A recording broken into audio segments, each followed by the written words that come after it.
ألف لام ميم.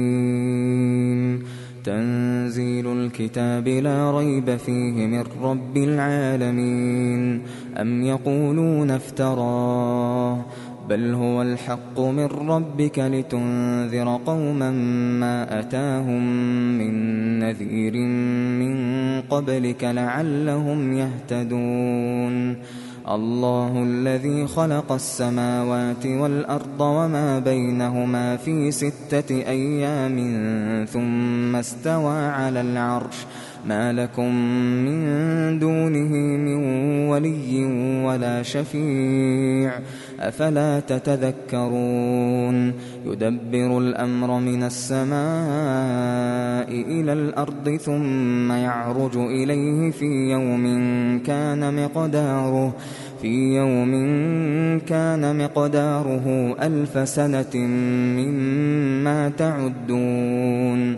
ذلك عالم الغيب والشهادة العزيز الرحيم الذي أحسن كل شيء خلقه وبدأ خلق الإنسان من طين ثم جعل نسله من سلالة من ماء مهين ثم سواه ونفخ فيه من روحه وجعل لكم السمع والأبصار والأفئدة قليلا ما تشكرون. وقالوا أإذا ضللنا في الأرض أإنا لفي خلق جديد بل هم بلقاء ربهم كافرون.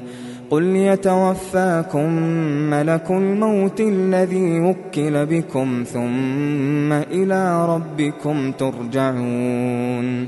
ولو ترى إذ المجرمون ناكسوا رؤوسهم عند ربهم ربنا أبصرنا وسمعنا فارجعنا نعمل صالحا إنا موقنون. ولو شئنا لآتينا كل نفس هداها ولكن حق القول مني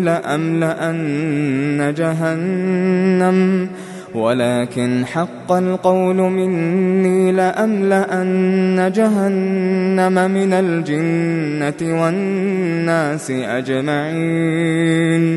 فذوقوا بما نسيتم لقاء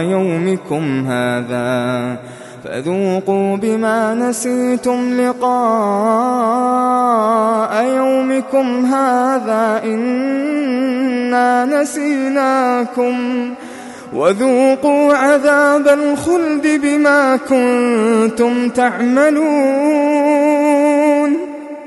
إنما يؤمن بآياتنا الذين إذا ذكروا بها خروا سجدا وسبحوا بحمد ربهم وهم لا يستكبرون. تتجافى جنوبهم عن المضاجع يدعون ربهم خوفا وطمعا ومما رزقناهم ينفقون. فلا تعلم نفس ما أخفي لهم من قرة أعين جزاء بما كانوا يعملون. أفمن كان مؤمنا كمن كان فاسقا لا يستوون. أما الذين آمنوا وعملوا الصالحات فلهم جنات المأوى نزلا بما كانوا يعملون. وأما الذين فسقوا فمأواهم النار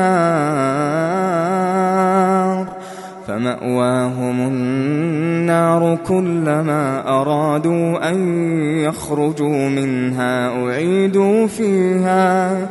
أعيدوا فيها وقيل لهم ذوقوا عذاب النار الذي كنتم به تكذبون ولنذيقنهم من العذاب الأدنى دون العذاب الأكبر لعلهم يرجعون ومن أظلم ممن ذكر بآيات ربه ثم أعرض عنها إنا من المجرمين منتقمون ولقد آتينا موسى الكتاب فلا تكن في مرية من لقائه وجعلناه هدى لبني إسرائيل وجعلنا منهم أئمة يهدون بأمرنا لما صبروا وكانوا بآياتنا يوقنون إن ربك هو يفصل بينهم يوم القيامة فيما كانوا فيه يختلفون أولم يهد لهم كم أهلكنا من قبلهم من القرون يمشون في مساكنهم إن في ذلك لآيات أفلا يسمعون أولم يروا أننا نسوق الماء إلى الأرض الجرز فنخرج به زرعا تأكل منه أنعامهم وأنفسهم أفلا يبصرون ويقولون متى هذا الفتح إن كنتم صادقين قل يوم الفتح لا ينفع الذين كفروا إيمانهم ولا هم ينظرون فأعرض عنهم وانتظر إنهم منتظرون